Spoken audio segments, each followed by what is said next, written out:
pernah mendapatkan keluh kesah dari mantan kepala dinas ya di Indramayu. Dinas apa ini, Kang? Dinas pendidikan. Oke. Ya, saya nggak sebut namanya. Oke. Saya ngobrol, ia masih komunikasi dengan komunitas atau asosiasi perkumpulan kepala dinas, mengeluhkan soal larangan study tour itu. Ya, karena nggak ada aturannya gitu. Ya, makanya biar Bang Hendarsam suruh jawab. Dijawab dulu lah. Aturannya sudah dibuat belum larangan itu? Kan larangan silakan Bang, monggo. Iya, karena banyak yang diundang termasuk asosiasi tempat hiburan ya.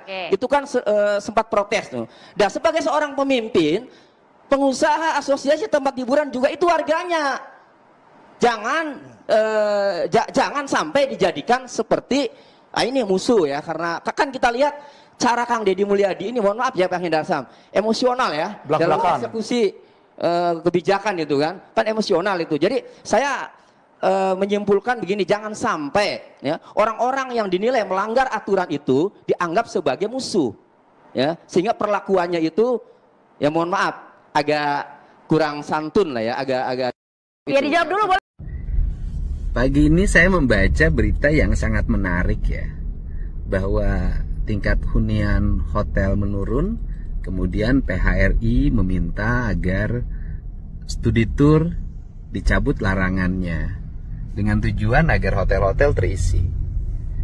Pertanyaan saya adalah bahwa tingkat hunian hotel meningkat itu kan manakala ada orang yang memiliki kebutuhan untuk nginep di hotel, untuk liburan, kemudian kepentingan pekerjaan dan kepentingan-kepentingan lainnya yang kita nggak bisa sebutkan, semua orang udah ngerti. Nah, artinya bahwa dia memiliki kelebihan uang karena jenuh di rumah, maka dia perlu piknik.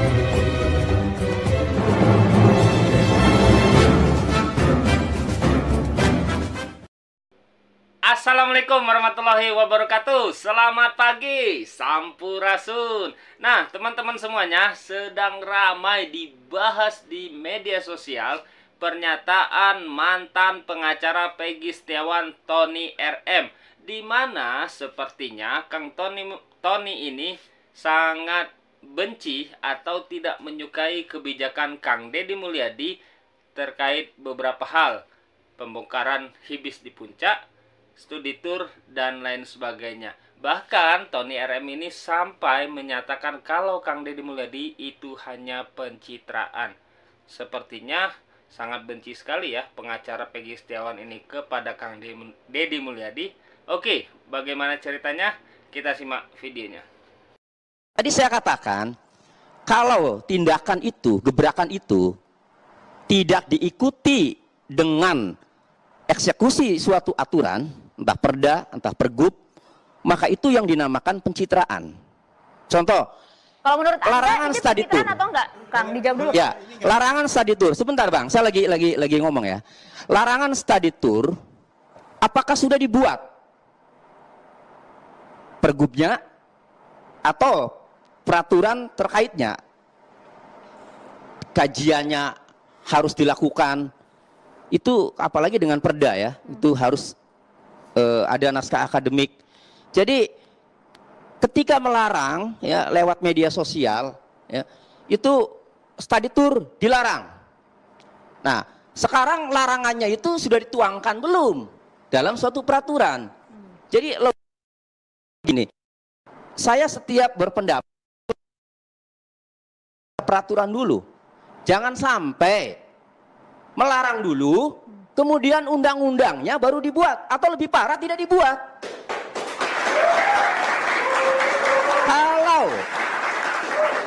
Kalau itu dilanggar oleh sekolah, maka tidak bisa diberikan sanksi secara khusus karena tidak ada peraturan yang memuatnya. Itu maksud saya.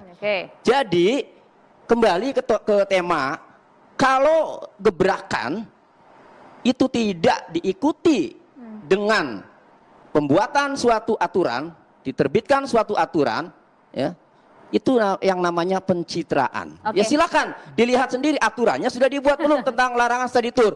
Saya pernah mendapatkan keluh kesah dari mantan kepala dinas ya di Indramayu. Dinas apa ini, Kang? Dinas Pendidikan. Oke.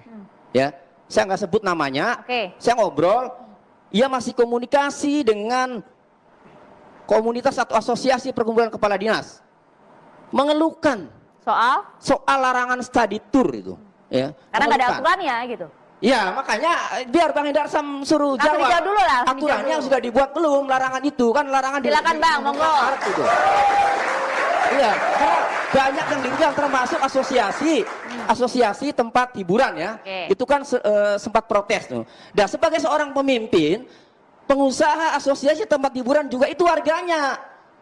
Jangan sampai dijadikan seperti ini musuh ya, karena kan kita lihat cara Kang Deddy Mulyadi ini, mohon maaf ya Pak Hendarsam, emosional ya dalam eksekusi kebijakan itu kan emosional itu. Jadi saya menyimpulkan begini, jangan sampai ya orang-orang yang dinilai melanggar aturan itu dianggap sebagai musuh ya, sehingga perlakuannya itu ya mohon maaf agak kurang santun lah ya. Nah, sepertinya Tony RM ini tidak mengikuti ramainya pemberitaan di media sosial.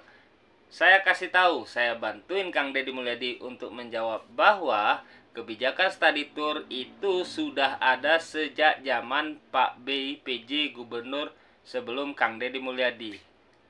Kebijakan ini bermula muncul ketika ada siswa yang ada di Kota Depok mengalami kecelakaan di Cisarua Puncak atau di Cisarua Subang.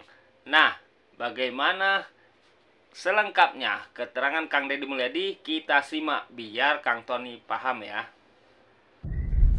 Pagi ini saya membaca berita yang sangat menarik ya, bahwa tingkat hunian hotel menurun, kemudian PHRI meminta agar studi tour dicabut larangannya dengan tujuan agar hotel-hotel terisi. Pertanyaan saya adalah bahwa tingkat hunian hotel meningkat itu kan manakala ada orang yang memiliki kebutuhan untuk nginep di hotel, untuk liburan, kemudian kepentingan pekerjaan dan kepentingan-kepentingan lainnya yang kita nggak bisa sebutkan, semua orang udah ngerti. Nah, artinya bahwa dia memiliki kelebihan uang karena jenuh di rumah, maka dia perlu piknik karena uangnya cukup, sehingga uang yang berlebih itu membuat siklus ekonomi, melahirkan kepariwisataan menggeliat, perhotelan menggeliat, tenaga kerja menjadi hidup. Karena orang-orang yang berkelebihan keuangan di mana kebutuhan dasarnya sudah selesai, kebutuhan makan, minum, pendidikan, dan kepentingan-kepentingan kesehatan dan sejenisnya. Nah, pertanyaannya adalah ketika studi tour dimaknai sebagai nginep di hotel, artinya sudah diakui bukan studi tour tapi pariwisata atau piknik. Nah, kemudian anak-anak yang disuruh nginep di hotel ini atau didorong nginep di hotel ini adalah anak-anak yang bagaimana? Apakah mereka orang kaya semua? Tidak. Banyak orang tua yang terpaksa pinjem ke bank emok, ke bank keliling, jual aset, dan kemudian pinjam ke tempat-tempat lain yang menimbulkan beban ekonomi bagi kehidupannya, itu dipaksa oleh anaknya untuk berpiknik. Dulu menyebutnya studi tour. Nah, satu sisi bisa jadi terjadi lonjakan kunjungan di dunia kepariwisataan. Ada aspek ekonomi yang bergerak. Tetapi di sisi lain itu ada kemiskinan baru yang tercipta, yaitu puluhan ribu orang tua siswa atau ratusan ribu orang tua siswa yang menanggung beban hutang akibat piknik anaknya yang bersimbolkan studi tour. Sebagai gubernur, saya harus melihat hal yang lebih luas, yaitu saya harus menyelamatkan dulu beban kehidupan rakyat agar terkurangi beban ekonominya, agar dia tidak berhutang dan mereka terpenuhi kebutuhan dasar pokoknya, yaitu kepentingan mereka untuk kebutuhan konsumsi, kepentingan pendidikan. Itu dulu yang saya inginkan. Nah, kalau orang tuanya yang punya kemampuan ekonomi, anaknya tetap bisa piknik bersama orang tuanya, kan gak ada problem sebenarnya.